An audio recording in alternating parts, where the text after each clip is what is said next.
Me presento, soy Lidia Gallego, técnico de comunicación y divulgación en la delegación del CSIC, la que os ha estado básicamente escribiendo los correos. Y bueno, la delegación es en donde nace esta iniciativa, Inspiraciencia, en la que se encuentra el taller de relatos conciencia de Rocío de Juan. Y bueno, la idea un poco de este taller es que salgáis con ideas y con ganas de escribir relatos para el concurso, pero igualmente también pues lo que queríamos hacer era una actividad que os interesara y que os moviera a hacer ciencia desde otro punto de vista. E igualmente al revés, a la gente que a lo mejor venís más de humanidades o de literatura, pues que conozcáis un poco más cómo escribir un relato con ciencia. Este concurso cuenta con la financiación de la FECIT, que es la Fundación Española para la Ciencia y la Tecnología, y así como un conjunto de entidades y colaboradores que se encuentran por todo el territorio nacional. Esta actividad en concreto está compuesta por esta masterclass y 3 talleres que se darán. El primero será hoy 26, que los que estáis inscritos deberíais tener el enlace. Si no lo tenéis, me escribís luego y os lo paso antes de empezar la sesión. Y luego también estará mañana y el día 28. Y bueno, ahora voy a presentar a la que será la tallerista, Rocío de Juan, que es escritora y ha recibido menciones en numerosos certámenes de relato y microrelato. Además, fue finalista con su libro en 2009 en el certamen organizado por Alfaguara y la Universidad de México, junto a autoras como Rosario Raro y Vera Giaconi. Además, también ese mismo año recibió la beca Jóvenes Excelentes de Caja de Burgos y es autora de los libros de relatos Geografía Humana en Tierras Imaginadas, de edición Equilibrio, publicado en 2011, y La Posada de los Vientos y otros relatos inquietantes, de ediciones Pangea, publicado en 2018. Además, también dirige Rocío de Juan Escritura Creativa, donde coordina los talleres de escritura creativa que se imparten en la librería Botica de Lectores en Sevilla y en Libros El Laberinto en Jerez. También tiene modalidad online. Y además también realiza asesoramiento literario y es correctora profesional de texto. Y se la puede encontrar colaborando en múltiples eventos porque la literatura es su pasión. Así que muchas gracias, Rocío, por estar aquí con nosotros hoy. Muchas gracias a vosotros por haber confiado en mí para dar estos talleres para Inspiraciencia. Os voy a contar cómo he planteado la dinámica de la masterclass y la dinámica de los talleres prácticos, que al final es lo que vamos a hacer. Hoy es la masterclass. La masterclass tiene un contenido teórico. Mi idea es que como Inspiraciencia, su idea es mostrar que realmente las ciencias y las letras tienen su conexión y que tienen una vertiente lúdica. Y hay un certamen previsto con una fecha de finalización de entrega de relatos el 22 de mayo, pues voy a intentar, y yo creo que voy a conseguir, daros las claves para escribir una historia de hasta 800 palabras, que es el límite. O sea, vamos a dar hoy las bases teóricas para escribir una historia de hasta 800 palabras, de modo que no tenéis ninguna excusa para no participar en ese certamen. Libremente, claro, quien no quiera, pues al menos ha aprendido esas bases teóricas, ¿de acuerdo? Y luego esta tarde, o bien mañana por la tarde, o bien el jueves por la tarde, dependiendo del grupo que habéis elegido, pues lo que vamos a hacer es 3 prácticas, ¿de acuerdo? De microrelatos, que os van a servir también de base pues, para vuestra historia un poquito más larga, porque ya os digo que tenéis hasta 800 palabras para escribir. Esta es la idea, daros pautas. O sea, yo voy a explicar cómo se construye una historia. Yo ya sé que muchas de las personas que estáis aquí sabéis perfectamente cómo se construye una historia, ¿no? ¿Cuál es el toquecito especial que va a tener? Bueno, pues que lo vamos a enfocar, o sea, pues vamos a adentrarnos en el mundillo científico. Vamos a conocer algún chascarrillo, alguna curiosidad sobre los científicos y, bueno, nunca viene de más, pues, repasar conceptos, ¿no? Bueno, pues entonces, vamos a ver, compartir pantalla. Aquí tenemos la presentación. Compartir, presentar. ¡Ea! Bueno, aquí, a ver dónde os coloco, en este lado.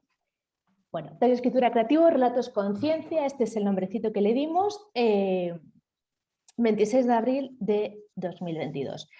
Esto, como ya os ha comentado Lidia, está financiado por el CSIC y un montón de instituciones, el Ministerio de Ciencia e Innovación, el CECID, pues ahí los tenemos a todos reflejados. Empezamos.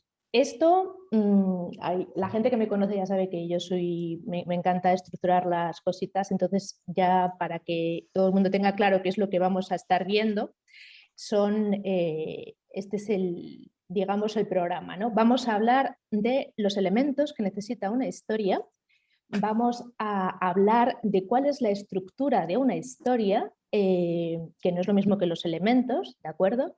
Y luego vamos a detenernos en dos de los elementos de la historia, que son los personajes y el conflicto, nos vamos a detener un poquito más en profundidad, porque los que me conocéis ya sabéis que estos son los fundamentales y entonces pues merecen un capítulo aparte. Visto esto, vamos a empezar por los elementos del relato. Bueno, los imprescindibles. Elementos del relato hay bastantes, pero digamos que los 5 principales, sin los cuales no podría haber ninguna historia. ¿Perdón? Ah, sí, se está grabando. Por favor, silenciad los micrófonos, las personas nuevas que os habéis incorporado. Bueno, los 5 elementos imprescindibles en una historia, sin las cuales no se podría crear un texto, serían estos 5, que son el espacio, el tiempo, el tema, el conflicto y los personajes. Y los vamos a ver de uno en uno. Esto ya os digo que en una clase interactiva estaría preguntándoos cuál consideráis vosotros que son estos 5 elementos, pero bueno, os voy a ahorrar ese cuestionario ahora, pero os vais quedando con ellos. Necesitamos un contexto donde ocurran los sucesos, ¿no? O sea, un espacio-tiempo como unas coordenadas, ¿de acuerdo? Necesitamos saber tener como ese hilo conductor, ese leitmotiv que se vaya repitiendo. Todo esto lo voy a desglosar ahora, pero bueno, para que lo introduzcamos. Y por supuesto, esos 2 elementos principales que os he avanzado antes, que son el conflicto y los personajes. Vamos a empezar uno por uno. El tema. Bueno, os vais a fijar, o sea, vais a ir viendo que van a ir apareciendo una serie de personajes, de figuras, de hombrecitos y mujercitas aquí en un extremo. Luego, la verdad es que iba a contar su historia al inicio, pero luego he decidido que me voy a despistar del tema, o sobre todo os voy a despistar del tema a vosotros y vosotras, si me paro. Entonces voy a volver más adelante a ellos. Pero de momento quiero que os fijéis en cada uno de estos elementos, ¿no? Vamos a empezar por el tema. Dice Goethe, que de hecho es el de este personaje, esta persona, mejor dicho, aquí fotografiada, dibujada, dice: un hombre ve en el mundo lo que lleva en su corazón. Bueno, ¿qué es el tema? El tema es la constante que se repite en la narración. Antes hemos hablado del leitmotiv, ¿no? Es lo que el autor o la autora quiere transmitir a lo largo de la trama. Amor, odio, heroísmo, es una idea central, ¿no? Que tiene que descubrirse por sí misma sin que el autor lo mencione explícitamente. Entonces es algo universal. A ver, ¿cuál podría ser el tema de... Cada uno, haceos esta pregunta, ahora mismo no... Insisto, no está el micrófono abierto, pero haceos esta pregunta a cada uno de vosotros. ¿Cuál podría ser el tema de Ana Karenina? ¿Cuál podría ser el tema de los puentes de Madison? ¿Cuál podría ser el tema de Otelo? Hay un tema, claramente hay un tema, y además un tema universal, ¿no? Pero luego eso se cuenta en una historia, ¿de acuerdo? Pero si os dais cuenta, son temas tan universales como amor, odio, heroísmo, o sea, así de universales son. Y esos tienen que estar planeando nuestra historia. Y a lo mejor decís, pero un momento, Rocío, yo cuando me planto a escribir, estoy pensando que voy a escribir una historia sobre odio, sobre celos, sobre tal, sobre cual. Pues probablemente no. Probablemente cuando escribimos, quizás estamos pensando en casi como en medio en una anécdota y no tenemos la cabeza centrada en algo realmente universal, más bien estamos pensando en algo concreto. Pero la idea con la escritura es siempre que tiene que haber una reescritura. O sea, no tengáis nunca miedo a que sobre las historias se vuelve una y otra vez. O sea, escribimos una primera versión y después volvemos y decimos, vamos a ver, de todo esto que he contado, realmente cuál es la idea destacable. O sea, yo en el fondo, ¿de qué estoy hablando? La idea que más planea sobre ello. He querido, en el fondo, la idea que realmente golpea más en esta historia es la amistad.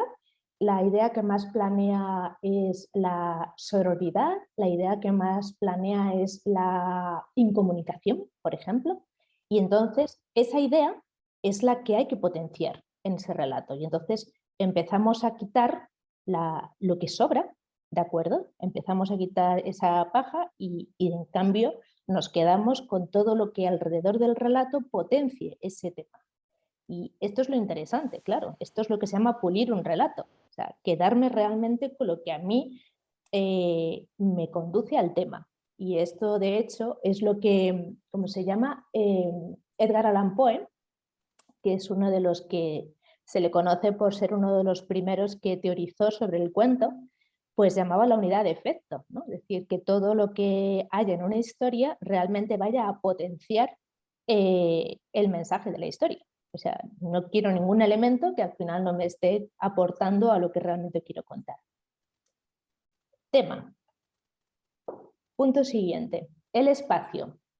Bueno, y aquí tengo a otro personaje que es el autor de esta frase, Georges Perec, francés, dice: vivir es pasar de un espacio a otro sin golpearse. ¿Qué es el espacio? Bueno, pues el espacio es el ámbito de desarrollo de la acción. La narración necesita uno o varios lugares cuya presencia en el texto da veracidad al relato, sitúa a los personajes, proporciona efectos simbólicos o se convierte incluso en verdadero protagonista. Bueno, yo dirijo un club de lectura, entre otras actividades que hago, y hay una persona que cada vez que comentamos su libro siempre me dice: venga, Rocío, analiza el espacio, porque soy una loca de la simbología, me encanta. Y soy una loca de la simbología de los espacios muy especialmente, porque es que le damos muy poco valor a este aspecto del espacio dentro de una historia y realmente lo tiene. Desde que sea un espacio cerrado, que siempre habla de los conflictos íntimos o interiores, hasta un espacio abierto que nos puede estar hablando de los conflictos exteriores, de los conflictos con la sociedad, ¿de acuerdo? Luego también, por ejemplo, el último libro del que hablamos en el club de lectura fue el de Sándor Márai, El último encuentro.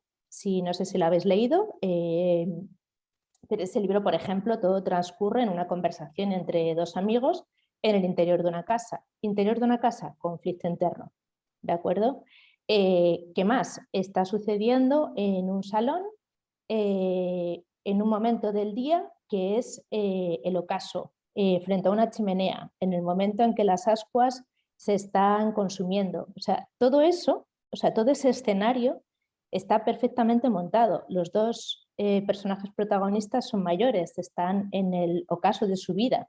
O sea, ahí está montado todo un escenario, todo un espacio que está perfectamente planificado por su autor para darnos a entender que aquello es ya el momento de rendir cuentas por parte de ambos personajes, todo. O sea, es el momento en que decae el día, es el momento en que el fuego se apaga, los dos personajes están en el ocaso de su vida. O sea, ya nos está diciendo que la decisión que se tome es una decisión casi de vida o muerte y que va a tener una trascendencia brutal.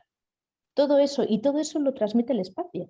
Es alucinante, ¿no? Y todo eso lo hizo Sándor Márai en una novela escrita en 1942. O sea, increíble. Bueno, pues el espacio, ¿de acuerdo? O sea, que hay que darle su importancia a esto, porque la tiene, ¿no? O sea, que el espacio no es sencillamente, no, es que lo voy a poner en una granja, no es que lo voy a poner, situar este relato en, yo qué sé, o sea, no es una decisión gratuita, tiene que ser una decisión pensada, ¿de acuerdo? ¿Puedo poner una granja? Perfecto. Pero dentro de la granja, ¿dónde lo voy a hacer? ¿Lo voy a hacer en el establo? ¿Lo voy a hacer en el ático? ¿Lo voy a hacer en el establo? No sé si he dicho el establo. ¿Lo voy a hacer en el sótano, por ejemplo? Es que fijaros qué diferencia tiene una cosa y otra, ¿no? Voy a hacerlo donde se arrumban las cosas que nos sirven, voy a hacerlo donde se guardan los secretos más ocultos. Todo eso puede darle muchísimo juego a una historia, ¿de acuerdo? Porque puede conducirnos a una historia de secretos que nunca se han revelado o puede conducirnos a... ¿De acuerdo? Y además, y a lo mejor ahora me podéis decir, bueno, pero es que una granja que tiene que ver con un relato de ciencia, bueno, es que esa granja puede ser una granja en Marte. No sé si alguno ha leído, por cierto, Crónicas marcianas de Ray Bradbury. Es un libro absolutamente fabuloso que habla sobre la colonización de los humanos en Marte. Y es que es tal cual, o sea, son los marcianos viviendo casi como los humanos, pero en Marte. Y, o sea, un relato totalmente de ciencia ficción, pero el tema es ese. Entonces, ¿qué problema hay en que habléis de un problema doméstico, como se habla en tantos relatos de Ray Bradbury dentro de ese libro, pero sencillamente los personajes viven en otro planeta, en este caso en Marte, ¿no? Pero estás hablando de un conflicto íntimo, o sea, de un conflicto interior, por ejemplo. Uno de los conflictos que hay en ese libro, por ejemplo, es que una de las marcianas se obsesiona con un humano y el marido se da cuenta, ¿no? Y entonces, pues ahí es donde empieza el problema. Bueno, espacio. El tiempo. Bueno, este personaje, si no le conocéis, ahí tenéis el nombre, es Gerald Darrell. Dice: otra cosa que no se nota cuando se es joven es que las flores tienen personalidad, son distintas unas de otras como las personas. Bueno, ya hablaremos de Gerald Darrell. ¿Qué es el tiempo? El tiempo es el momento en que transcurre la acción. Bueno, pues hay dos categorías de tiempo, perdón un segundo. Se puede hablar del tiempo externo, que es cuándo y en qué época suceden los hechos, y se puede hablar de tiempo interno, que es cuánto o qué espacio de tiempo abarcan los hechos. Bueno, tiempo externo, tiempo interno. Vamos a ver, tiempo externo. Mi historia sucede en el siglo XXIII. O no, o mi historia sucede en el siglo XVII cuando se descubrió tal invento científico, por ejemplo, ¿no? O sea, puedo situarlo en el pasado, puedo situarlo en un futuro. Nos hicieron hace unos días una entrevista a Lidia y a mí en Efervescencia y nos preguntaron si todos los relatos que había que escribir tenían que ser de ciencia ficción, o sea, si la ciencia ficción era la única salida para escribir un relato para inspirar ciencia, y dijimos claramente, y a Pedro Meseguer, que es el otro compañero que hacía un taller que lo hizo el día 21. Y dijimos que por supuesto que no, que un relato de inspirar ciencia no necesariamente tiene que ser de ciencia ficción, que podría ser inventarnos un personaje que estuviera acompañando a Louis Pasteur en el momento de descubrir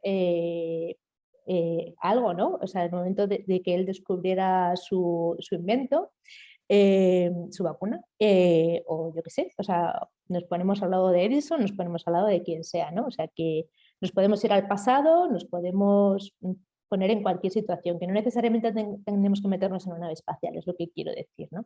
Entonces, el tiempo externo sería esa fecha, ¿no? Esa fecha cronológica en la cual está situado nuestro relato. Y el tiempo interno es cuánto dura.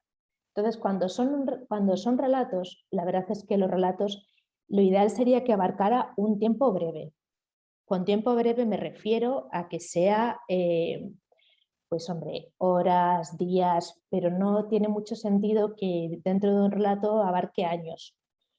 Como todo hay excepciones, porque por ejemplo Alice Munro es la reina de las elipsis y entonces sus relatos abarcan años, pero también es verdad que los relatos de Alice Munro pues son de 20 y pico páginas y aquí estamos hablando de 800 palabras, entonces pues un relato de 800 palabras yo os diría que como mucho pues eso, abarquen horas, que suceda en un mismo día, como mucho un par de días, o sea, que acotéis mucho ese tiempo interno, ¿de acuerdo? El tiempo, seguimos. Los personajes, interesantísimo. Vamos a uno de los principales elementos, ¿no? O sea, desde luego sin personajes y conflicto no hay historia, eso está claro. Entonces son dos elementos que hay que mimar, o sea, nunca los podremos mimar lo suficiente. Aquí tenemos a Beatrix Potter que nos dice: no podemos quedarnos en casa toda nuestra vida, debemos presentarnos al mundo y debemos verlo como una aventura. Esto realmente es lo que podría decir cualquier personaje. O sea, un personaje experimenta... Espera un segundo que bebo un traguito de agua. Un personaje experimenta la llamada a la acción y se lanza a la aventura, ¿no? Si no, no habría historia. Hasta que un personaje no se lance al ruedo y va dispuesto a sortear una serie de dificultades, allí no hay ninguna historia. Y son, como os pongo ahí, los encargados de llevar el peso de la acción narrativa. Hay dos clasificaciones de personajes, eso lo vamos a ver más adelante, porque os he dedicado todo un capítulo a las clasificaciones de personajes. Dependiendo de su implicación en la historia, es implicación, perdón, no implicación, sino implicación, y su desarrollo como personaje. Y asimismo es importante confeccionar la llamada ficha de personaje. Una ficha de personaje, vamos a ver, ¿qué es esto? Esto es sencillamente que yo tengo que conocer cómo es mi personaje. Mi personaje, al menos tendría que conocer 4 coordenadas básicas de él. Yo tendría que saber,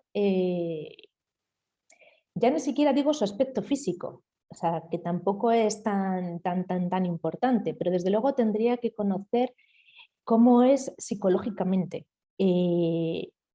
Quizás para nuestra historia sí que es importante saber si es un hombre, una mujer o me da igual la categorización que le hagáis, pero que, pues eso, que sea grande o que no, o que sea pequeño, o pues por las circunstancias en que les vais a colocar, ¿no? Me refiero físicamente. Pero sobre todo habría que saber cómo psicológicamente me refiero, porque dependiendo de cómo sea su carácter, de ahí dependen los retos a los que les vais a colocar. Por ejemplo, quizás mi personaje es muy impulsivo, ¿no? Muy impulsivo. Y entonces hace las cosas sin pensar. Entonces, ¿eso qué significa? Que a mí me va a ser fácil ponerle retos en los cuales él se ve metido en líos precisamente porque toma las decisiones sin ponderar, ¿de acuerdo? Y entonces, digamos que su camino del héroe, que es su camino de transformación, va a ser irse dando cuenta de que tiene que meter un poco más de cabeza en cada decisión que tome, ¿no? Quizás mi personaje es cobarde, ¿no? Yo creo que el Mago de Oz, por ejemplo, es un gran ejemplo de cómo los personajes evolucionan. La Dorothy aterriza en Oz y se junta con otros 3, con el espantapájaros, con el hombre de hojalata y con el león cobarde, y los 4, tanto Dorothy como esos otros 3 personajes, creen que necesitan al mago para conseguir algo que no tienen. Y cuando pasan todas sus aventuras y por fin consiguen al mago, se dan cuenta que en realidad ya lo tenían. O sea, lo único que hace el mago es hacerles darse cuenta de que las herramientas las tenían. Lo que pasa es que no estaban convencidos, ¿no? O sea, es sencillamente percibirlos. Pues un poquito es esto, ¿no? O sea, que ese camino del héroe es al final como que nuestro personaje tiene que eso, o sea, él tiene como unas capacidades todavía en potencia y al final tiene que pues acabar adquiriéndolas con su camino, ¿no? Pero necesita hacer ese camino. Si no hace ese camino, no las adquiere. Entonces, Dorothy al final no reconocería que es valiente, que es tal y que es cual, si realmente no hubiera recorrido el camino de baldosas amarillas, eso está claro. Ni el hombre de hojalata, ni el espantapájaros, ni el león. Necesitan todos hacer el camino de baldosas amarillas para al final obtener lo que quieren y reconocerlo, ¿no? Pues el héroe o heroína tiene que recorrer ese camino también, ¿no? Pero nosotros tenemos que conocer sus puntos débiles, porque si no, ¿qué obstáculos le ponemos? Y eso está claro que a nuestro personaje protagonista le tenemos que poner obstáculos, si no, no hay historia. O sea, no podemos partir de un personaje protagonista perfecto, no hay historia ahí. O sea, tiene que ser como somos nosotros en la vida real. Nosotros en la vida real somos imperfectos.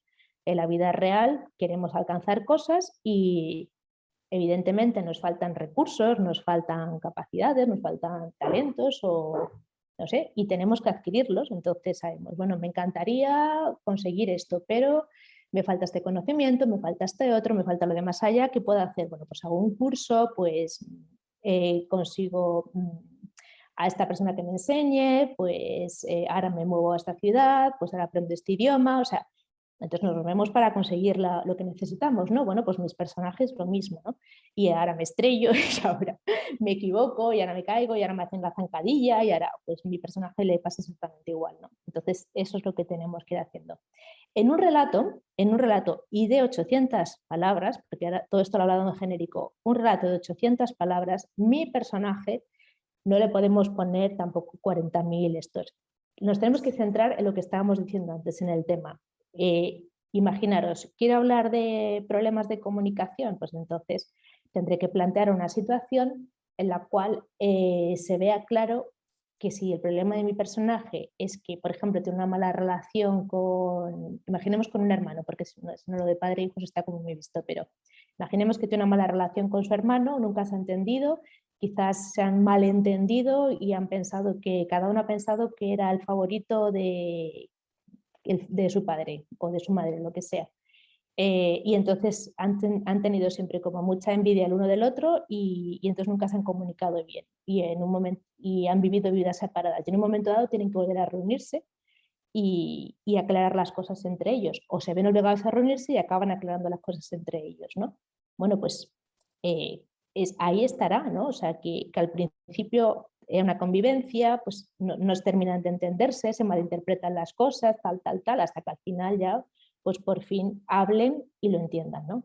Y ahí se vea que realmente el problema es que nunca han hablado. Si hubieran hablado, lo hubieran entendido, ¿no? Y ahí se ve el problema de comunicación. Eso por poner un ejemplo, que es que hay millones. Y esto lo podéis poner en el contexto que os dé la gana. A lo mejor tienen que trabajar juntos para descubrir. Fijaros lo que estoy diciendo, estoy hablando de un problema personal, pero todo esto lo podéis poner en un contexto científico y a lo mejor es que tienen que trabajar juntos para encontrar un remedio para no sé cuantitos de una fórmula científica y son las dos únicas personas que o por sus genes son las dos únicas personas que pueden conseguir esto, pero es que no se hablan. ¿Veis? O sea, realmente esta es una situación que es absolutamente normal, que podría servir para cualquier otro, le podéis dar el revestimiento científico. No hay ningún problema. Sencillamente lo situáis ahí. Bueno, sigo. Conflicto. Aquí tenéis a Carl Sagan. Carl Sagan tiene esta frase que dice: vivimos en una sociedad dependiente de la ciencia, pero nadie sabe nada sobre ella. Luego hablamos de Carl Sagan y nos dice: ¿qué es el conflicto? Pues es el suceso que enfrenta al personaje con una fuerza antagónica. Dice, el protagonista necesita o desea algo y eso le lleva a alcanzar un objetivo. El no conseguirlo le genera un conflicto y este puede ser un conflicto interno o externo de varias tipologías. Insisto que del conflicto tenemos un apartado especial, vamos a ver también las tipologías, o sea que no hay ningún problema.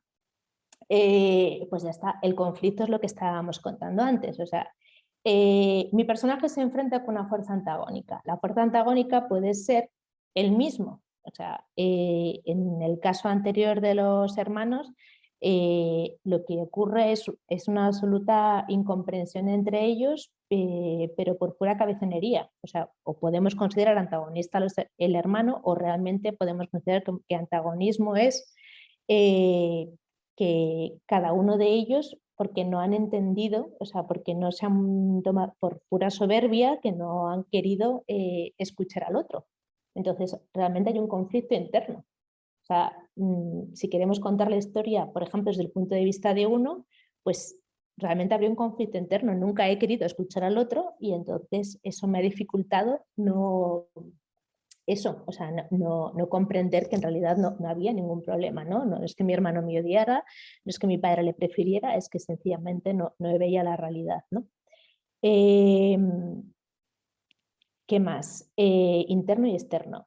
Ya está. Es que como me voy a detener mucho más en el conflicto después, no voy a avanzar más. Pero personaje y conflicto, o sea, mi personaje quiere algo, algo se le opone, que puede ser él mismo por lo que hemos dicho, pues por su propia cabezonería, pues por inmadurez, por el motivo que sea, puede ser su propio antagonista o puede ser una fuerza externa, o sea, puede ser que se me opone, que la familia se opone, puede ser una fuerza de la naturaleza, puede ser la sociedad, puede ser todo esto. Conflicto cósmico también, o sea, hay varios tipos de conflicto. Seguimos, vale, y llegamos a otros elementos. Antes hemos dicho que había 5 elementos principales, pero realmente podemos hablar de otros tipos de elementos que también nos ayudan a construir nuestra historia y que serían estos. Es muy importante la decisión también sobre la voz narradora que elijo para contar mi historia. ¿Qué es la voz narradora? Bueno, pues la voz narradora, para empezar, no es la mía. No es la mía, ni la tuya, ni la del otro, ni la de la otra.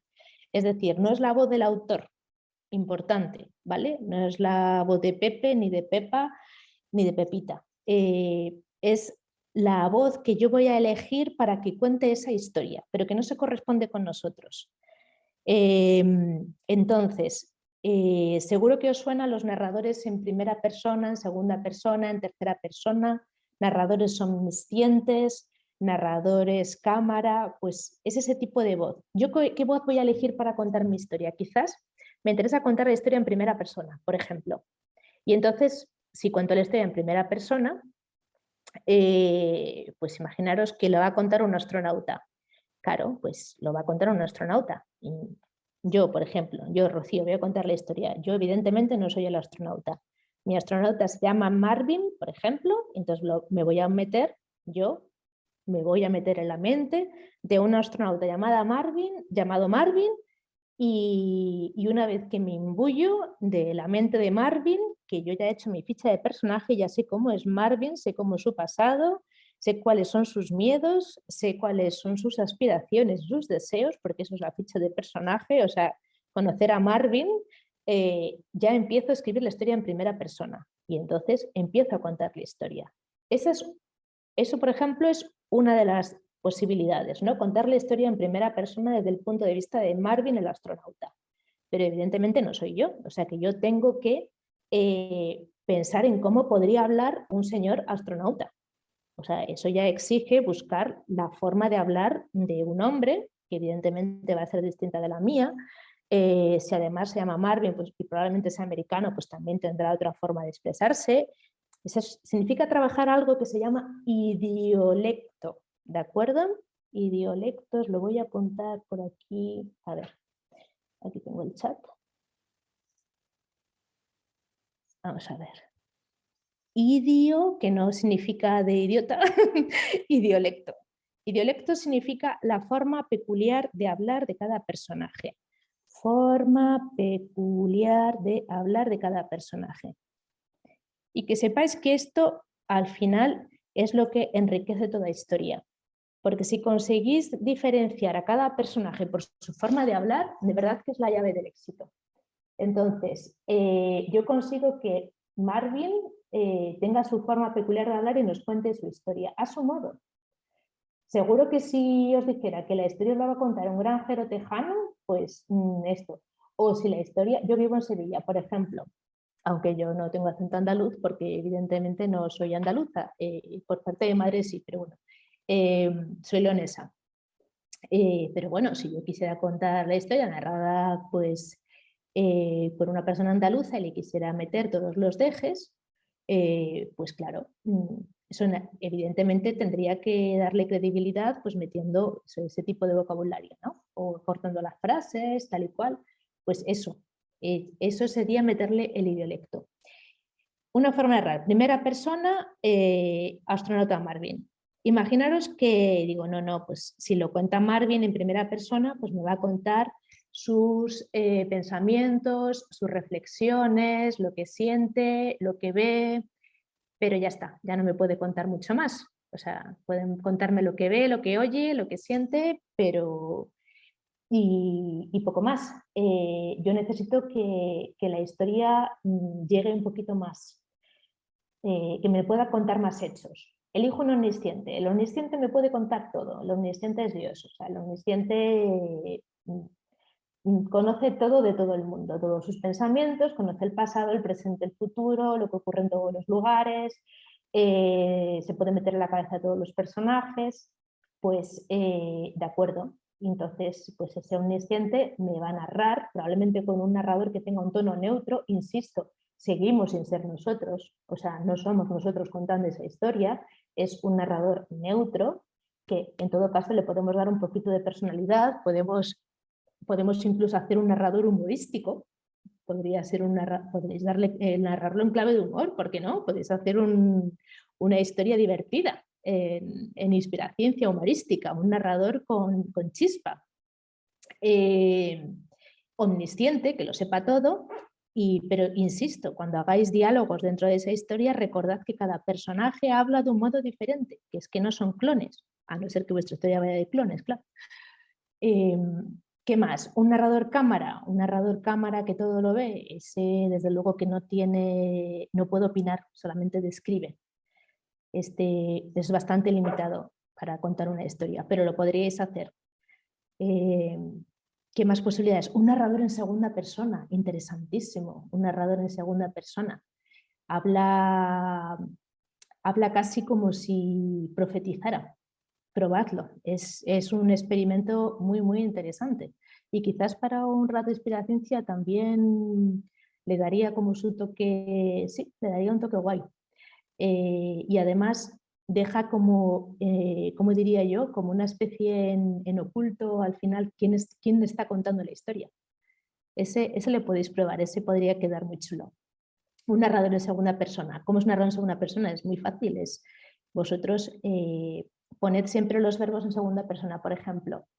Es que siempre me sale el ejemplo de mi clase, que es con el texto de Aura, que dice, lees y relees ese texto, pero aquí podría ser, imaginaros, escuchas unos pasos, se abre la puerta de la bodega, no se percibe nada en la oscuridad. Fijaros la tensión que está creando, o sea, un puntazo.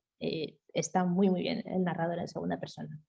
Pues ya tenéis ejemplo narrador en primera, en segunda, en tercera, que os da una focalización interna, meteros muy dentro del personaje, o bien externa, que os permite abarcar todos los hechos y lo que piensan todos los demás. ¿Qué es importante también? El principio y el final. Claro, a ver, principio y final. A ver, 800 palabras no es mucho. 800 palabras son 2 folios. Pero aún así, pues hombre, muchos relatos recibidos, yo creo que es interesantísimo que le pongáis un inicio potente. O sea, un inicio potente significa que uno no empieza con rutinas diciendo como todos los días se levantó, se duchó, se lavó los dientes y se tomó su desayuno. No, no, porque eso lo hacemos todo el mundo. Entonces, uno empieza con un incidente, o sea, con algo que rompe la rutina, precisamente con algo que ha ocurrido que no debería haber ocurrido, que acaba de desmantelar lo que, pues eso, lo que ha roto lo que debería ser un día habitual. Así es como debería empezar un principio. El conflicto, de hecho, de una historia debería estar lo más cercano al principio posible, sobre todo en un relato de 800 páginas. Cuanto antes empecéis con la bomba, mejor. Así que, vamos, mi consejo.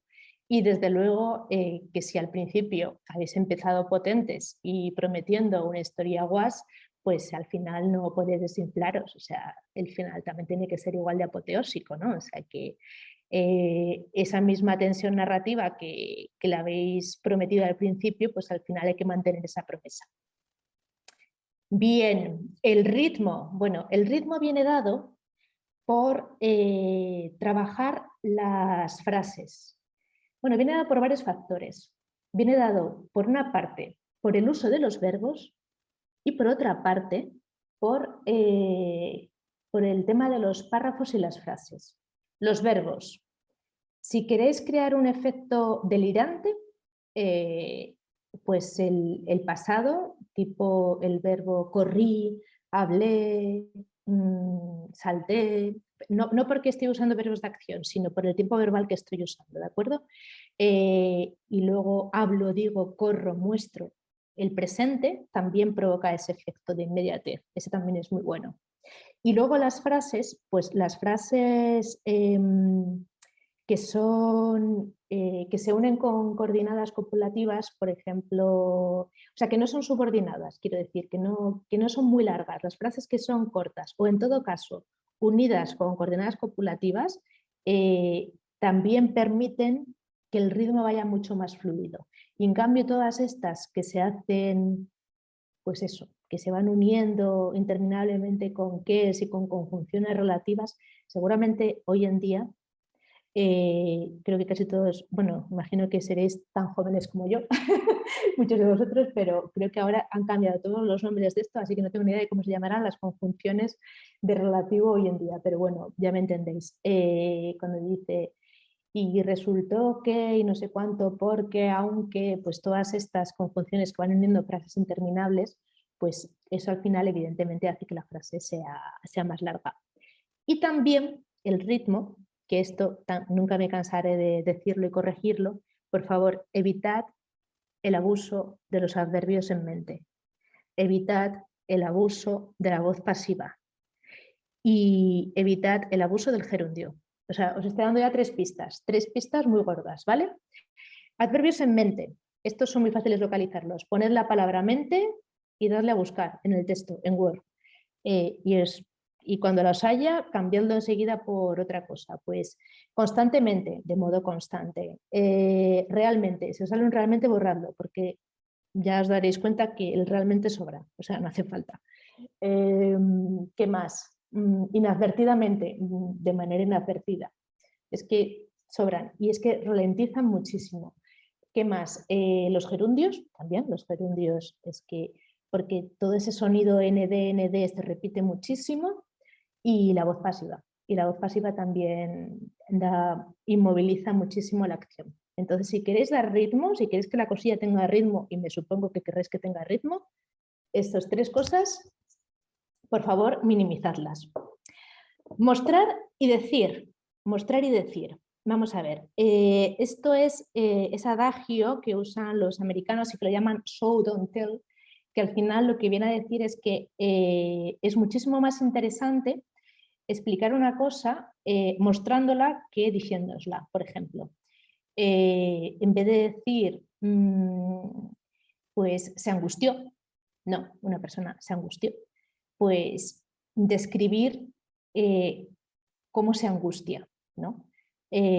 Pues cómo se angustia, pues, por ejemplo, no sé, es que ahora mismo me sale un cliché y tampoco me gustan nada los clichés, pero puedes decir que, pues eso, que sintió un hormigueo que les subía, por ejemplo, por los pies, ¿no? Y se sintió incapaz de dar un paso. O sea, eso nos está mostrando, pues cada uno cómo sienta la angustia, o una presión en el pecho, ¿no? Por ejemplo. Lo que consideréis que puede ser un síntoma físico de la angustia, del miedo, o del acarrotamiento, de lo que sea, describid ese síntoma físico en vez de decir lo otro, porque transmite muchísimo más que decir se angustió, se entristeció, se transmite mucho más. A ver, ni siempre ni nunca, ojo, que tampoco decir está mal, ni siempre ni nunca, porque si no el relato sería larguísimo y tenemos 800 palabras. Pero es mostrar, es muchísimo más, aparte de que es visual, es muy satisfactorio para el lector, digamos, que leerlo y conectar y darse cuenta, o sea, y adivinar, digamos, el estado de ánimo, y decir, ah, fíjate, está angustiado, ¿no? O sea, realmente nos damos cuenta y dices, anda, está angustiado. No me hace falta que el lector que el escritor me lo diga, yo me estoy dando cuenta. Y que los lectores nos demos cuenta de algo es muy satisfactorio. O sea, que no nos den la papilla en la boca es muy satisfactorio. Y luego están los indicios. Y no sé si lo estáis viendo ahí en pantalla, pero hay un cocodrilo. Entonces, yo es que a los indicios les llamo cocodrilos. Les llamo cocodrilos porque hay un libro muy bueno de escritura creativa que se llama, lo voy a poner también en el chat. Vale. que se llama en el chat, la práctica del relato de Ángel Zapata. Bueno, pues Ángel Zapata cuenta en este libro que tiene un amigo que cada vez que le invita al cine le pregunta, ¿pero en la película salen cocodrilos? Y entonces esto se lo pregunta a su amigo porque sabe que si salen cocodrilos en una película es que hay emoción. Y a mí me gusta mucho ese ejemplo porque dices, claro, es que yo quiero que mi relato sea emocionante. Entonces en mi relato tiene que haber cocodrilos, claro, tiene que haber cocodrilos. Y nosotros tenemos que meter cocodrilos en los relatos. O sea, tenemos que meter esos indicios o tenemos que meter esas pequeñas pildorillas, esos pequeños elementos, no sé bien cómo llamarlos, pues que le tengan también enganchado a quien nos lee y que diga, ¡jo, qué guay! Me gusta, ¿no? O sea, solo por esto pues me apetece seguir leyendo, ¿no? Y a lo mejor son cosas pequeñas, pero enganchan, ¿no? Entonces, se os puede ocurrir cualquier cosa, pero yo creo que justo en este concurso es que te da para meter cocodrilos todos los que queráis, porque ya solo la consigna de escribir un relato de inspiración científica os permite viajar en el tiempo, o sea, que decir, iros al pasado, iros al futuro, o sea, que podéis jugar con muchísimos acontecimientos históricos, que podéis jugar con cosas, o sea, con hechos que no existen o que existieron, con invenciones. No sé, creo que tenéis un campo tan amplio que es que justo el hecho de, o sea, meter información así curiosa me parece que es tan fácil que es que lo tenéis ganado, ¿no? Entonces, tirad de eso, o sea, aprovechad para meter algún componente curioso, o sea, que genere curiosidad, que en el fondo es esto, ¿no? O sea, meter un componente que genere curiosidad y que tire, de acuerdo, la atención, tire de la atención de quien nos está escuchando. Bueno, iba a continuar, pero yo creo que como ya me he comido casi una hora, voy a hacer la pausa para responder, aunque creo que solo hay una pregunta. Lidia, ¿solo hay una pregunta? ¿Puede ser? Sí, de momento solo hay una. Si hay alguien que tenga alguna duda por ahí ahora mismo en la cabeza, que la suelte allá en un momento. Pero sí, de Vale. momento. Bueno, ¿Ves la pregunta? pues espera, creo que la veo, sí. A ver, chat. De Sandra, sí. Sandra, una rutina puede ser también interesante. Fíjate que cuando he hecho lo de la rutina he notado que alguien estaba escribiendo. Digo, alguien va a defenderlo de la rutina. Una rutina puede ser interesante para de repente darle un giro inesperado, ¿no? Vale. Una rutina puede ser interesante, sí. Vale. Te lo compro si vas a escribir un relato más largo, ¿vale? Te lo compro si vas a escribir un relato más largo o depende cómo plantees la rutina. Por ejemplo, ¿dónde funciona muy bien esta idea? El día de la marmota. El día de la marmota es una rutina que se repite constantemente, pim pam, hasta que, o sea, se repite y la gracia es que tú te das cuenta que, claro, él está atrapado en esa rutina hasta que él vaya modificando cosas de ese comportamiento. Él ya se da cuenta. ¿Dónde admitiría yo una rutina? Yo admitiría una rutina si va a ser una rutina haciendo un trabajo que a mí me resulte curioso. O sea, a mí no me importa que me cuente una rutina si me va a contar la rutina de no sé, de una profesión que a mí me parezca chulísima, ¿sabes? Y completamente desconocida, porque no me importa entonces, ¿sabes? Que me la cuente. Porque aunque esté contando una rutina, está contando una rutina interesante. Por ejemplo, me puede estar contando la rutina, pues sí, de levantarse no sé cuánto, pero si me está contando la rutina de levantarse en el siglo XXIII con todos los adelantos científicos y tecnológicos y la domótica nueva, pues no me importa, porque me parece que le está dando como un toquecito, ¿no? Y entonces, pues es distinto. Y sí, puede haber algo que luego cambie la rutina en eso y ya empiece la historia. Pero es que son solo 800 palabras. Entonces, como son solo 800 palabras, ¿para qué vamos a gastar 200 explicando una rutina? Es a lo que voy yo. porque ahora lo vamos a ver en esta siguiente parte. 200 es nuestra introducción. Así que creo que ya, Sandra, te voy a contestar con lo siguiente que viene. Entonces, con un rato más largo podrías escribir una rutina si quieres, y luego viene lo que se llama el incidente desencadenante, que vamos a hablar de él. Pero en un rato de 800 páginas, dale con las páginas, de 800 palabras, yo desde luego no me arriesgaría a ponerme a contar rutinas, salvo lo que te estoy contando, ¿eh? Salvo que me vayas a contar la rutina pues o bien de un ser, ¿qué es eso? De un ser tecnológico, porque me estés contando un relato cyberpunk o lo que sea, o de un ser viviendo en el siglo XXV o lo que sea. Pero yo tendría cuidadito. Entonces, puede ser interesante para dar un giro inesperado con esas condiciones. No sé si te he convencido o no, tampoco es una cuestión de convencer, pero bueno, yo te cuento mi parecer. ¿Alguien tiene alguna duda que le quiera contestar ahora? ¿Nor? Bueno, entonces sigo. Vamos a hablar de la estructura de, si no me equivoco, a ver. Hola. La estructura del relato. Ah, bueno, perdón. Antes de hablar de la estructura del relato, voy a irme un segundo para atrás porque, y así también nos sirve un poquito de despeje, voy a hablaros de los personajes estos que hemos estado viendo. Los imprescindibles, el tema... Vale. Esta sí nos sirve como un pequeño descanso, quien quiera aprovechar para levantarse de la pantalla, pero bueno. A ver, yo aquí unida a Get tenía un pequeño cuestionario que encontré que dice: ¿cuánto sabes sobre la relación entre literatura y ciencia? Yo probablemente falle alguna porque, claro, la verdad que yo no me sé todas las respuestas, pero por curiosidad, si os apetece, cada uno que vaya apuntando en su esto las respuestas, solo porque lo tengáis como curiosidad, ¿eh? Entonces, ¿qué autor español del siglo de oro incluyó referencias a los descubrimientos científicos de Galileo Galilei en su obra?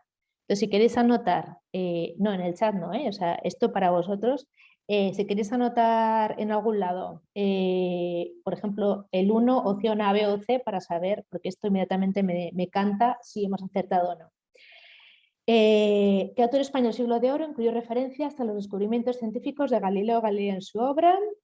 Francisco de Quevedo, Miguel de Cervantes, Lope de Vega. Vamos a ver, tachan, tachan. Miguel de Cervantes. En el relato de La gitanilla, de las novelas ejemplares, aparece un romance que incluye referencias a los importantes descubrimientos de Galileo sobre los satélites de Júpiter y nos da indicios de la cultura científica de Cervantes. Muy bien. ¿Cuál fue la primera novela de ciencia ficción de la historia? ¿Frankenstein, Somnium o Utopía? Bueno, yo como me sé la respuesta, ya le voy a dar Somnium. Muchos ven en Frankenstein de Mary Shelley la primera novela de ciencia ficción, pero Carl Sagan y Isaac Asimov afirmaron que Somnium de 1634 de Johannes Kepler es el primer relato de ciencia ficción como tal. Luego, en realidad, deberíamos decir que la primera novela fue la de Mary Shelley y el primer relato fue el de Kepler, ya por ser más correctos, pero bueno.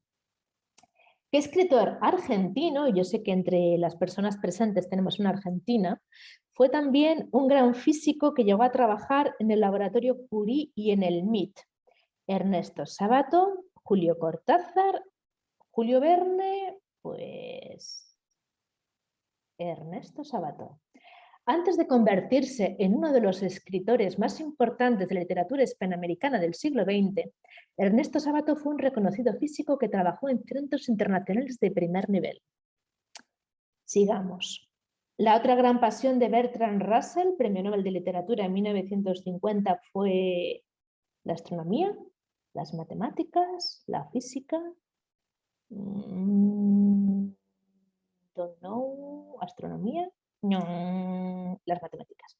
Russell es definido como uno de los filósofos más importantes del siglo XX, pero fueron las matemáticas, según sus propias palabras, su principal interés y fuente de felicidad.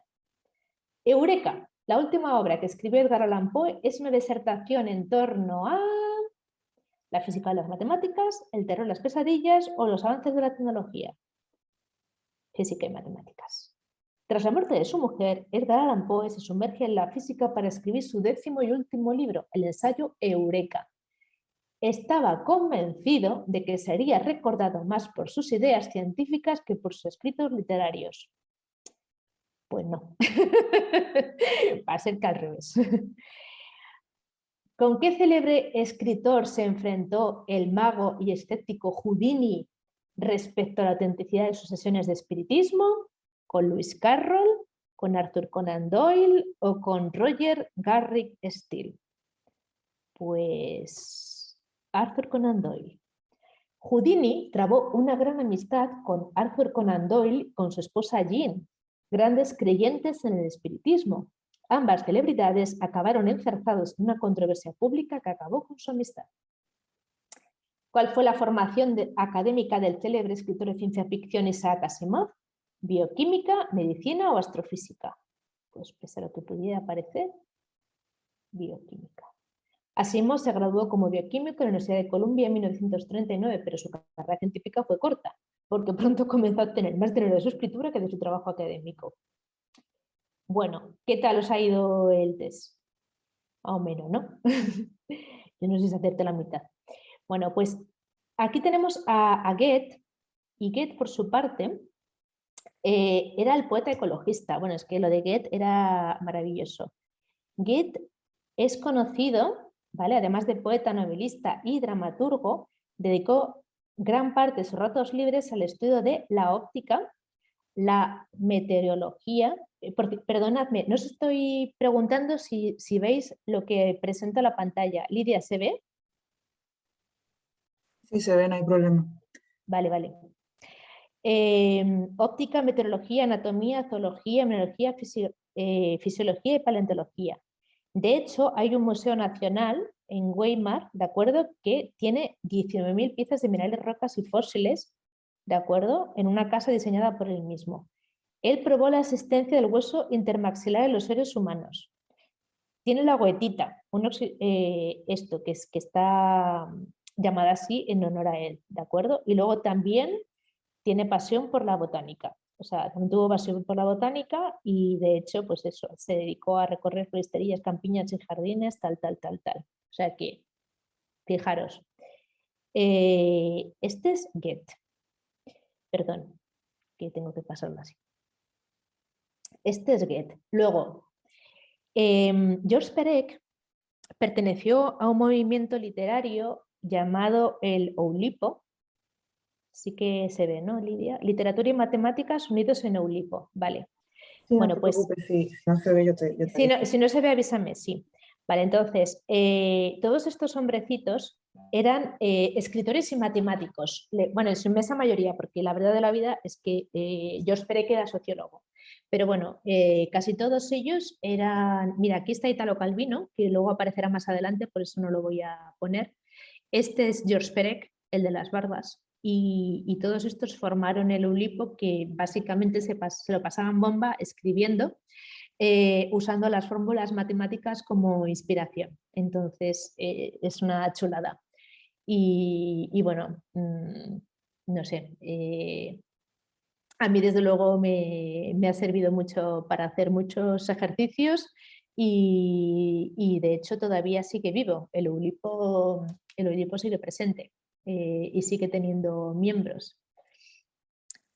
Tenemos aquí a Gerald Darrell. Gerald Darrell es muy conocido por sus libros. Tiene libros para niños, también tiene libros para adultos. Tiene una serie que se llama Mi familia y otros animales y la trilogía de Corfú se llama, pero en realidad él era sobre todo un naturalista y él le hizo una labor impresionante porque creó un zoológico para proteger a las especies en peligro de extinción. O sea, gracias a su labor se rescató un montón de especies que de otra manera se hubieran extinguido. O sea que, bueno, impresionante, ¿no? O sea, una vocación, bueno, esta es la serie que hicieron, pero se recorrió el mundo entero en busca de animales en peligro de extinción y los salvó, vaya, así de claro. O sea, que tú lees su historia y te hace gracia y tal, pero ese fino humor y esa capacidad de observación en realidad pues cuajaron en que en realidad estaba absolutamente dedicado a los animales. Esta es Beatrix Potter. Beatrix Potter, que la conocemos por el Peter Rabbit y estos dibujitos tan monos, pues en realidad, fijaros, en realidad la pasión de ella era la micología. O sea, ella en realidad quería ser naturalista y por ser mujer no la permitieron estudiar, ¿no? No la permitieron entrar. Y entonces, aquí dice, Sir Henry Roscoe reconoce su talento artístico, su interés en la atómica y sobre todo la micología. Entonces, este sí que digamos que la apadrinó, pero nada, que no la dejaba. Total, que como estaba prohibido que asistieran dos científicos y tal y cual, pues el caso es que, bueno, como ella vio que no la dejaban, pues entonces se dedicó ya pues eso, a ilustraciones, y entonces fue cuando creó la serie de Roger Rabbit. Pero muchos de los dibujos que hizo, todos estos dibujitos los hizo, de hecho están en el museo, ¿no? Y son muy valorados por la comunidad científica, como dice aquí, por su belleza y precisión. Todos estos están allí en el Victoria and Albert Museum, o sea, los dibujos de Beatrix Potter. Pero ella en realidad hubiera querido ser micóloga, dedicarse al estudio de las setas. Esto, por ejemplo, lo hizo ella. Y tenemos, creo que, también a Carl Sagan, si no me equivoco. Vale. Y Carl Sagan, claro, a este era muy conocido en Estados Unidos porque había una serie de televisión y luego escribió muchos libros sobre el espacio y tal y cual. Entonces, claro, era como el hombre del cosmos y, pues sí, no sé, alguna gente pensaba, bueno, pues no sé, como el típico, no charlatán, pero bueno, es lo que tiene, para aparecer en televisión tampoco pensaban que no era tan importante, pero en realidad él sí que era realmente pues un investigador muy, muy, muy importante en el tema de o sea, como científico era muy importante. Entonces, por ejemplo, predijo el efecto invernadero que hace la atmósfera de Venus, o sea, que dejó un gran legado como científico, o sea, que tuvo las dos cosas.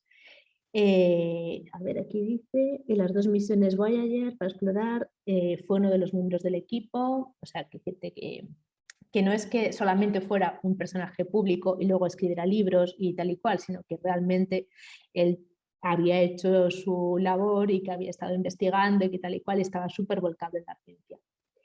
Bien, pues entonces ya está, ya os he presentado los personajes y así no nos distraemos y los he presentado todos juntitos. Y los elementos, y entonces nos vamos a la estructura del... Bueno, y este es Isaac Asimov, que antes ya lo hemos visto, que él hizo bioquímica, pero que luego ya tuvo tal éxito hablando con Fundación, con el libro de Fundación y toda la serie de Fundación y los robots y tal, que ya se dedicó a escribir sobre esto. Y ya está. Y Italo Calvino, que es este, dice, toda historia no es otra cosa que una infinita catástrofe de la cual intentamos salir lo mejor posible. Bueno, es un poco catastrofista diciendo esta frase porque en realidad todas las historias tienen una estructura interna que es la que vamos a ver ahora. Y aquí le tenéis, ya os lo he situado antes en el Eulipo, en este grupo de literatos y matemáticos. Tampoco Calvino era matemático, de hecho Calvino ni siquiera era francés porque ese grupo surgió de franceses, él era italiano y es uno de los escritores más influyentes del siglo XX en Italia, pero sobre todo se dedicó mucho a recoger el folclore italiano y participó también en una de las editoriales más influyentes de esa época. Bueno, un escritor que a mí también me encanta, muy experimental, por eso le encantaba el Eulipo. Vamos a ver. Y vamos a hablar de la estructura que necesita una historia. Hemos visto todos los elementos, como si hubiéramos visto los ladrillos, y ahora vamos a intentar encajarlos para crear nuestra historia. 800 palabras, ¿de acuerdo? Con 800 palabras, en este caso, porque yo ya os digo que estoy hablando del contexto del relato, con 800 palabras lo que tenemos que contar toda esta información que os presento. que es en 3 partes, que es la estructura aristotélica, presentación, nudo, desenlace, pues tendremos que situar el contexto, que es el espacio y el tiempo, personaje, situación inicial y aparición del conflicto. La aparición del conflicto también lo podemos llamar el incidente desencadenante, o sea, ocurre algo que hace que, pues eso, que de repente pues nuestro héroe, heroína entre en acción.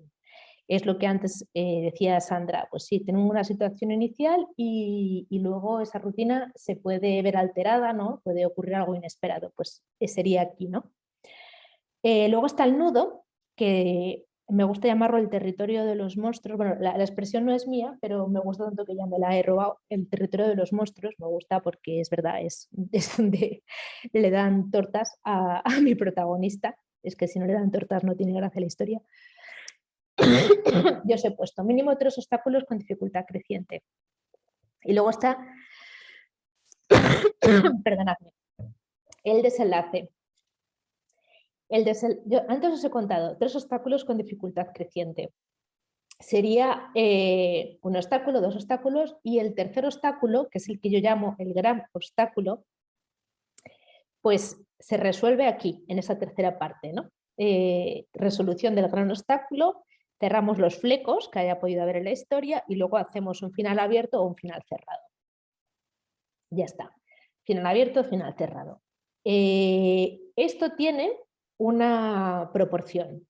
Ya os he dicho que yo sigo la estructura aristotélica. Una proporción que no falla. Luego, por supuesto que cada uno puede hacer sus experimentos, pero la estructura que nunca falla, o sea, la proporción que nunca falla es la que viene a continuación, que es esta. 20-60-20. ¿Vale? Entre un 20-25, entre un 50-60 y entre un 20-25 de proporción, esa no falla. ¿Eso qué significa? Que si tenemos 400 palabras, pues 200, 400 y 200. 200 palabras para la presentación, 400 para el nudo y 200 para el desenlace. Y todo navegando. O sea, quiero decirte que estamos hablando de 20-25%, de 50-60, de 20-25. O sea, que podemos jugar con esos porcentajes, que los que tengan que ser mega estricto. O sea, que podéis hacer eso, 20-60-20, que entonces pues ya queda en 125, 125 y lo que quede para en medio, ¿no? Pero vamos, que por eso digo que no hay que agotar la presentación con información irrelevante. O sea, que yo os aconsejo que vayáis enseguida ahí al meollo, ¿no? O sea, que la presentación realmente vaya muy ágil para que enseguida vayáis a contar pues la chicha, que es realmente el nudo de la historia. Vale, yo creo que esto está sencillo. No sé si le queréis hacer una foto para vuestra esta, porque voy a pasar de diapositiva ya.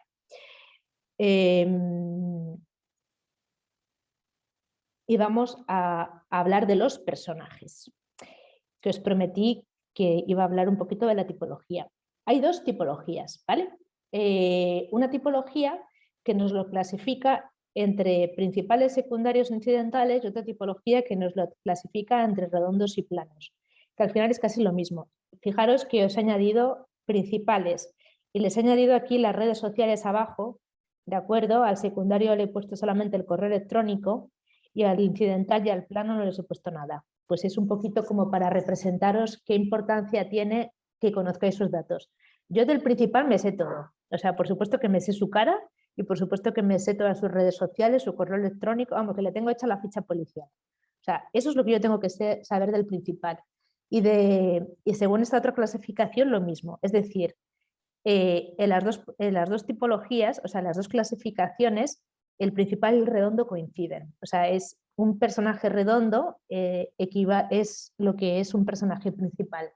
¿Y ese quiénes son? Pues son mis personajes protagonistas y mis personajes antagonistas. Ojo, los personajes principales de una historia son los protagonistas y los antagonistas. Son tan importantes los unos como los otros, ¿de acuerdo? Y yo de esos lo tengo que saber todo, todo. O sea, yo tengo que saber cuál es su punto débil, cuál es su punto fuerte, cuáles son sus secretos, cuáles son sus aspiraciones, de dónde vienen, a dónde quieren ir, o sea, todo, ¿de acuerdo? Principales. En un relato de 800 páginas, de hecho, básicamente en cualquier relato, no hay que abusar de los personajes. Como mucho, debería haber 3. Y cuando hablo de 3, me refiero contando entre principales y secundarios, ¿de acuerdo? Entre principales y secundarios. Entonces, tengo un principal, el secundario, pues no hace falta que sepa tanto sobre él, ya aquí lo veis, o sea, con que sepa un poquito más, o sea, un poquito menos, perdón, o sea, aquí tengo esto y pues el correo, vamos, un poquito menos, desde luego no tengo que saber tantísimo como del otro. Y lo que sí que puedo tener son personajes incidentales. ¿Quiénes son los personajes incidentales? Pues hombre, los que yo pongo ahí de relleno, pero que los necesito para la escena. En la escena quizás tenga que haber alguien en el mostrador de recepción que me dé unas llaves para un hotel, o tiene que haber un piloto, o tiene que haber un... ¿no? Pues tiene que haberlo. O sea, tiene que haber una persona. Entonces, pues lo pongo, pero no digo James el piloto, o no digo Darwin el no sé cuantitos o Eugenia la no sé cuántos, porque a veces tenemos con muchísima tendencia a darle un nombre a cualquier personaje que asoma la nariz por nuestro relato y no hace falta. Si son incidentales y nunca más aparecen y solo cumplen una función de que aparecen en escena y le dan unas llaves, yo no necesito saber cómo se llaman, ¿no? Entonces, nombre se lo vamos a dar a los principales de los secundarios y los demás no hace falta. No hace absolutamente ninguna falta, ¿de acuerdo? Entonces, pues ya está. Entonces, los planos equivalen a veces a los secundarios, ¿de acuerdo? O sea que yo puedo construir un personaje secundario realmente con un arquetipo, por ejemplo. Aquí hay alguien que acaba de entrar a 12 minutos de acabar la sesión. Bueno, lo puedo construir con un arquetipo. ¿Cómo construyo un personaje secundario con un arquetipo? Pues muy sencillo. ¿Qué arquetipos puedo tener? Pues puedo tener el arquetipo del empollón o de la empollona, ¿no? Pues ya sabéis, esa persona como más retraída, con gafas, no sé cuántos. Puedo tener el del triunfador o triunfadora, ¿no? Pues que como más atractivo físicamente, ¿no? Pues eso, pues con un cuerpazo más impresionante. O sea, son rasgos que como que tenemos aquí incrustados, ¿no? Como, es que me viene, es inevitable, o sea, me viene, si habéis visto alguna serie de tipo de instituto americano, es que los tenéis ahí todos reflejados, ¿no? Está el loser, está la que tiene, o sea, ¿cómo se llama esta? La animadora, ¿no? Sí, esa, la animadora. La jefa del equipo de animadoras, que es la que todo el mundo quiere salir con ella y la que todo el mundo quiere seguir y ser su amiga. Está la perdedora, está la que no se fija en ella, así todos, ¿no? Entonces, pues eso, esos son arquetipos que tenemos en la cabeza y es muy fácil construir personajes secundarios basándonos en ellos, ¿no?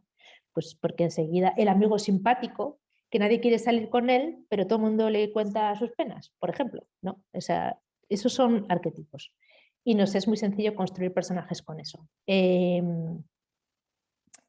luego tenemos los conflictos. Los conflictos tienen varios tipos.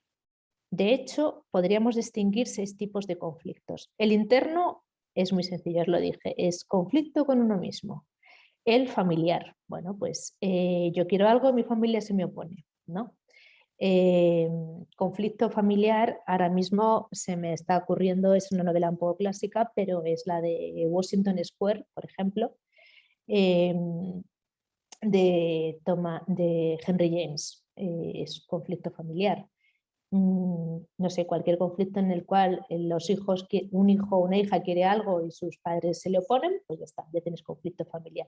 Conflicto amoroso, no hay nada que decir, ya es evidente. Conflicto social, Fahrenheit 451, por ejemplo, ¿no? O sea, una sociedad, 1984, una sociedad que está manipulando y de repente surge alguien que se enfrenta o que se da cuenta de esa problemática.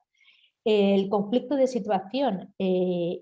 El conflicto de situación es muy amplio, pero bueno, una derivación del conflicto de situación podría ser el conflicto con la naturaleza, ¿no? O sea, pues todas estas películas de Tornado, Tiburón, Náufrago, todas estas son conflictos de situación. Es realmente el hombre contra la naturaleza, o sea, es el hombre que está enfrentado contra algo que no tiene ningún medio contra el que luchar. Quiero decirte que es que no, sí, no es una persona como su enemigo, su antagonista, por así decirlo, no es una persona, no tiene sentimientos, no puede apelar a ellos. Entonces, realmente es complicadísimo, claro, porque es una lucha absolutamente desigual, ¿no? De hecho, un conflicto de situación, por ejemplo, también es la pandemia, una enfermedad. O sea, que alguien esté sufriendo una enfermedad también es un conflicto de situación, porque que alguien tenga un cáncer, por ejemplo, es un conflicto de situación, porque es algo contra lo que tú no puedes luchar. Bueno, sí, claro, puedes estar en tratamiento, pero entendednos, eso es un conflicto de situación. Y luego el conflicto cósmico, pues sería un conflicto contra una fuerza, un poder sobrenatural, ¿no? Entonces aquí es donde realmente podría entrar todo un campo también. Cuando es sobrenatural me refiero sobrenatural y extra, sí, aquí también podría entrar todo el tema de extraterrestre, o sea, sobrenatural entendiendo, por supuesto, sobrenatural, Dios, demonios o tal, pero también entendiendo todo lo que está fuera del planeta Tierra. O sea que una invasión de marcianos, vampiros, hombres lobo, o sea, todo lo que no tenga naturaleza humana, ¿de acuerdo? Entraría dentro de este conflicto, ¿de acuerdo? Y yo creo que ya está repasado todo esto. Entonces, yo os tenía aquí preparado, pero... bueno, vale. Aquí tengo estos 3 ejemplos. Tenía, nada, como ejemplo básicamente de 3 personas que es muy gracioso. Sherlock Holmes, que Conan Doyle, que antes ha salido mencionado, Conan Doyle en sus últimos años de vida pasó de ser absolutamente ateo, materialista, tal, a creer en el espiritismo, pero básicamente porque perdió, o sea, se quedó viudo, pero luego se volvió a casar, pero también perdió a un hijo en la guerra, entonces su deseo de ver a sus seres queridos, o sea, le llevó como a creer mucho en el espiritismo y entonces cambió de tal. Pero antes de eso creó a un personaje llamado Sherlock Holmes, como bien sabéis, que se basaba en el método científico y de hecho, si pincho aquí, aparece un enlace en el que han escrito un libro que se habla del método científico en Sherlock Holmes. Este señor, este químico, ha estudiado todos los libros de este hombre, de los casos, y ha visto cómo realmente se estuvo documentando Conan Doyle y usó la química, o sea, vamos, que sí, que se hizo todo un trabajo y que realmente usó el método científico y lo hizo muy bien, o sea, para escribir los libros de Sherlock Holmes. O sea, que realmente hizo todo un trabajo científico y con una base científica para escribir estos libros, ¿no? Aunque en su momento, pues eso, ay, que tengo tantos aquí. Luego está H.G. Wells. Si antes decíamos, H.G. Wells se le considera el padre de la ciencia ficción, ¿de acuerdo? Y bueno, escribió muchísimas novelas, pero por ejemplo, aquí este artículo dice las 5 predicciones de H.G. Wells. Por ejemplo, predijo las armas nucleares, ¿no? 5 predicciones. La llegada a la luna, una de ellas. ¿Qué más? La comunicación a distancia, la manipulación genética, las armas láser y las puertas automáticas. Fijaros, o sea, esto es súper interesante, esto lo vamos a ver esta tarde en los talleres, pero esta es una de las cosas interesantísimas que tiene la escritura hecha por un científico, que es que realmente haces especulaciones sobre el futuro. Y él, pues como tenía realmente conocimientos científicos y luego era escritor, pues él sabía realmente hasta dónde podíamos llegar. Y todas estas cosas se le ocurrieron, hombre, se le ocurrieron muchísimas, porque, pero entre todas las que se le ocurrieron, pues algunas se han cumplido, claro. y algunas de ellas son estas que os cuento. Y luego al otro lado teníais a Mary Shelley, que se la considera la madre de la ciencia ficción. Teníais a H.G. Wells, que era el padre, y aquí tenéis a Mary Shelley, que es la madre de la ciencia ficción, ¿de acuerdo?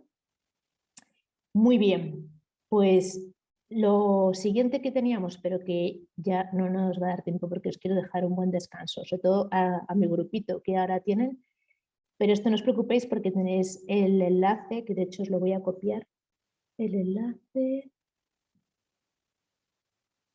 este es un enlace narrativo cuyo uso se remonta a la antigua Grecia, a ver, pero que ha alcanzado su mayor popularidad en estos últimos años. El nombre que se le ha dado en inglés es el de cliffhanger. a ver si lo logro para. Muy bien, y entonces en el chat, vale, veo que ya me estáis, vale, aquí os voy a copiar. Este es el enlace, ¿de acuerdo? Lo podéis ver cuando queráis, está en uno de mis blogs, o sea, está en mi cuenta de YouTube, o sea que podéis ver el enlace cuando queráis. Y aprovecharé, voy a cerrar aquí todo lo que he abierto, que ya ni veo. Ya está. Y entonces ahora sí que ya abro el micrófono, lo digo porque así puedo pasar a las preguntas. Sí, bueno, de momento tienes 2. Vale, te leo la primera. De Raquel nos pregunta nos dice que si le puedes dar algún truco para escribir relatos únicamente científicos. Y también, bueno, hace una doble pregunta. ¿O qué diferencia podría haber entre un relato de cualquier otro género y uno científico? Vale, vamos a ver. Espera, voy a leer la pregunta, ¿eh? Imagínate estar aquí. Sí, la penúltima.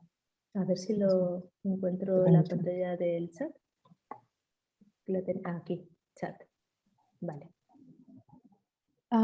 Cheerleader, sí, aquí, gracias, que no encontraba la palabra de cheerleader. Aquí alguien. Raquel Lozano, vamos a ver.